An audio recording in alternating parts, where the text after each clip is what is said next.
എല്ലാവർക്കും നമസ്കാരം. പുതിയൊരു വീഡിയോയിലേക്ക് സ്വാഗതം. പാലക്കാട് ഇലക്ഷൻ്റെ റിസൾട്ട് വരുന്നതിന് മുന്നേ അവിടുത്തെ STPI പ്രവർത്തകർ CPM ഓഫീസിൻ്റെ മുന്നിൽ വെച്ച് പടക്കം പൊട്ടിച്ച് ആഘോഷിക്കാൻ തുടങ്ങി. അതെന്താണ് കാരണം എന്ന് വ്യക്തമായി ഞാൻ പറഞ്ഞുതരാം. അതായത് നിങ്ങൾ ഓർക്കണം, റിസൾട്ട് വരുന്നതിന് മുന്നേ ഒരുപാട് ബൂത്തുകളിൽ വോട്ട് എണ്ണാൻ ബാക്കിയിരിക്കുകയാണ് അവർ ആഘോഷം തുടങ്ങിയത്. സ്വാഭാവികമാണ്, അതിനൊരു കാരണമുണ്ട്. പാലക്കാടിനെ സംബന്ധിച്ചിടത്തോളം പാലക്കാട് മുനിസിപ്പാലിറ്റി എന്ന് പറഞ്ഞു കഴിഞ്ഞാൽ BJPയുടെ ഒരു ശക്തി കേന്ദ്രമാണ്, അവരുടെ ഒരു ശക്തി കേന്ദ്രമാണ്. ആ ശക്തി കേന്ദ്രത്തിൽ ലീഡില്ലെങ്കിൽ പിന്നെ അവിടെ BJP ജയിക്കില്ല. അത് നമുക്കറിയാം. 2021 ഷാഫി പറമ്പിലും ശ്രീധരനും ഇഞ്ചോടിഞ്ച് പോരാട്ടം നടക്കുമ്പോൾ അവിടെ പാലക്കാട് മുനിസിപ്പാലിറ്റിയുടെ വോട്ട് എണ്ണിത്തീരുമ്പോൾ ഏകദേശം 6000-7000 വോട്ടിനടുത്ത് ലീഡ് ഉണ്ടായിരുന്നു. അത് പിന്നീട് മറ്റ് അവസാനത്തെ മൂന്ന് കേന്ദ്രങ്ങൾ എണ്ണിയപ്പോഴാണ് അത് മറികടന്നത്. അത് നമുക്കറിയാം. അതൊരു സത്യമാണ്. അതായത് പാലക്കാട് മുനിസിപ്പാലിറ്റിയിൽ ഭൂരിപക്ഷം ഉണ്ടെങ്കിൽ മാത്രമേ BJPക്ക് അവിടെ ജയിക്കാൻ പറ്റൂ. അതൊരു സത്യമാണ്. അപ്പോൾ അവിടെ പാലക്കാട് മുനിസിപ്പാലിറ്റി എണ്ണിയതിന് ശേഷം ഇവർ ആഘോഷം തുടങ്ങി. അതായത് ഫൈനൽ റിസൾട്ട് വന്നില്ല കേട്ടോ.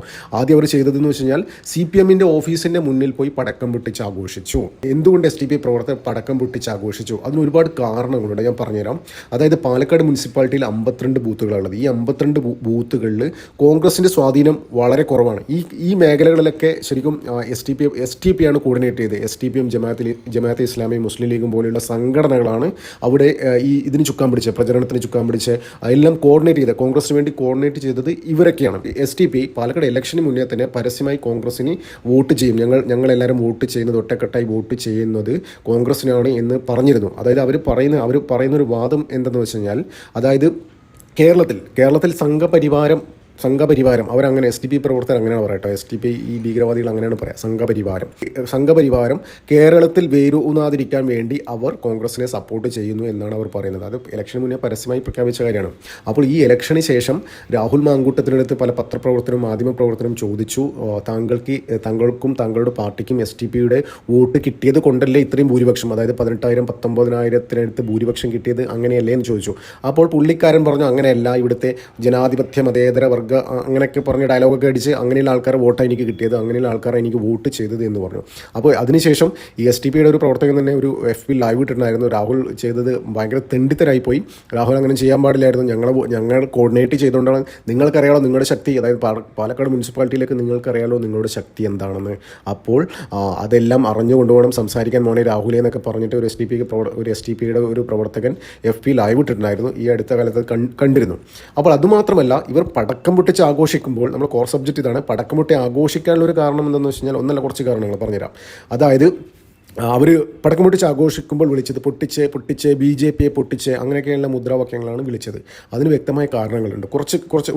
ഒരു മെയിനായിട്ടുള്ള ഒരു കാരണം എന്താണെന്ന് വെച്ച് കഴിഞ്ഞാൽ, ഇത്തവണ എല്ലാ ഈ ഇസ്ലാമിക സംഘടനകളും, അതായത് ജമാഅത്തെ ഇസ്ലാമി, പോപ്പുലർ ഫ്രണ്ട്, മുസ്ലിം ലീഗ് എല്ലാം ഒറ്റക്കെട്ടായിട്ടാണ് പ്രവർത്തിച്ചത് എന്താണെന്ന് വെച്ച് കഴിഞ്ഞാൽ, അത് 2026 ഒരു ചൂണ്ടുവലയാണ്. 2026 ഒരു സാമ്പിൾ എന്ന രീതിയിലാണ് ഇവിടെ പാലക്കാട് നടന്നത്. അത് നമുക്കറിയാം, ജമാഅത്തെ ഇസ്ലാമി കാലകാലങ്ങളെ ഈ ഇടത് പ്രസ്ഥാനങ്ങളെ സപ്പോർട്ട് ചെയ്തിട്ടായിരുന്നു മുന്നോട്ട് പോയിക്കൊണ്ടിരുന്നത്.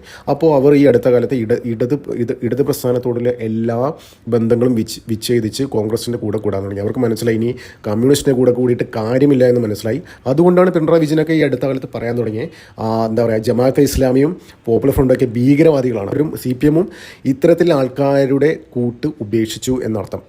അതായത് പറഞ്ഞു വരുന്നത് വെച്ച് കഴിഞ്ഞാൽ, ഇവർ ഒറ്റക്കെട്ടായി, അതായത് ഇവരുടെ ഒരേ ഒരു ലക്ഷ്യം എന്താ വെച്ചാൽ 2026 കേരള ഭരണം പിടിക്കണം. ആ കേരള ഭരണത്തിൽ നിർണായക സ്വാധീനം ഉണ്ടാകണം എന്ന് വെച്ച് കഴിഞ്ഞാൽ, ഭരണത്തിൽ ഡയറക്റ്റ് പങ്കാളികളാകുക അല്ല, പക്ഷേ ഭരണം നിയന്ത്രിക്കുന്നവർ, മന്ത്രിമാരായാലും അങ്ങനെ MLA അവരൊക്കെ ഇവരെ സ്വാധീനത്തിൽ നിർത്തണം.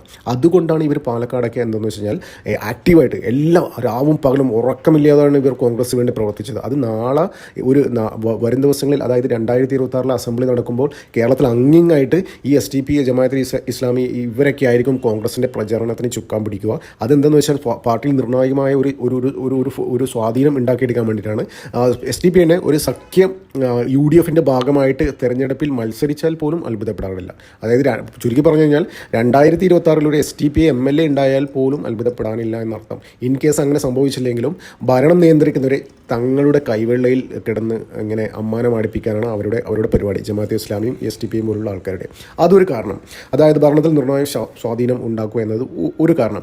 രണ്ടാമത്തെ കാരണം എന്താണെന്ന് വെച്ച് കഴിഞ്ഞാൽ, അതായത് കോൺഗ്രസിനറിയാം കോൺഗ്രസിൻ്റെ ശക്തി എന്താണെന്ന്. അതായത് അവർക്കറിയാം അവർക്ക് എത്രത്തോളം പ്രചരണം നയിക്കാൻ പറ്റും, പ്രചരണം കോർഡിനേറ്റ് ചെയ്യാൻ പറ്റും എന്ന് അവർക്ക് അറിയാം. അവർ ബേസിക്കലി മടിയന്മാരാണ്, പണിയെടുക്കാതെ എന്താ പറയുക, കാര്യങ്ങൾ കയ്യിലോട്ട് വന്ന് ചേരുമെന്ന് വിചാരിച്ച് നടക്കുന്നവരാണ്. അതുകൊണ്ട് അങ്ങനെ വിചാരിച്ചുകൊണ്ടാണ് 2021 രണ്ടാം പിണറായി വിജയൻ സർക്കാർ, രണ്ടാം LDF സർക്കാർ ഉണ്ടായത്. അതായത് ഓരോ 5 വർഷം കൂടുമ്പോൾ ഭരണം മാറുമല്ലോ. അപ്പോൾ എന്തായാലും ജനങ്ങൾ ഞങ്ങൾക്ക് വോട്ട് ചെയ്യുന്ന ധാരണയിലിരുന്നു.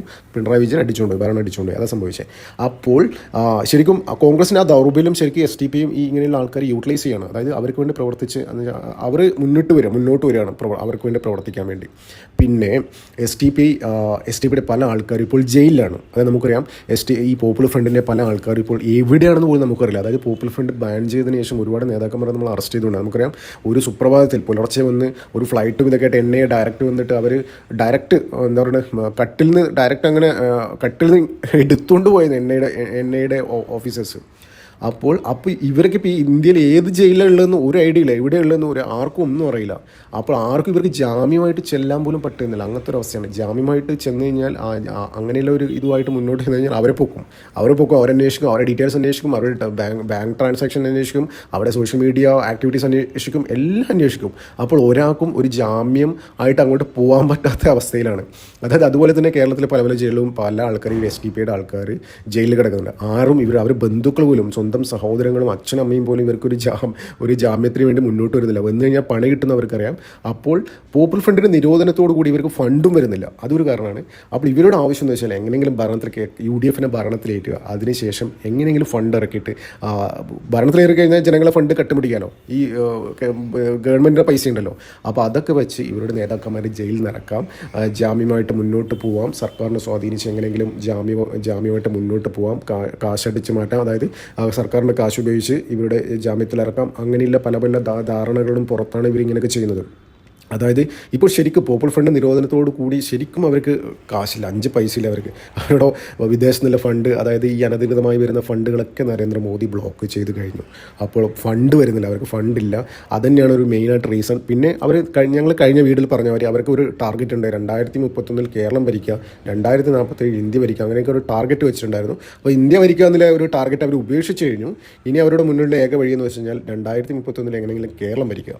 അതായത് അതിനുള്ളൊരു സാധ്യതയുണ്ട് കേട്ടോ. അതായത് സാധ്യത തള്ളിക്കളയാൻ പറ്റില്ല. ഒരു സാധ്യത എന്ന് വെച്ച് കഴിഞ്ഞാൽ ഒന്ന് ആലോചിക്കുകയും LDFും UDF ആണ് ഇവിടുത്തെ 2 മെയിനായിട്ട് മുന്നണി. BJP മാറ്റി നിർത്തേക്ക്.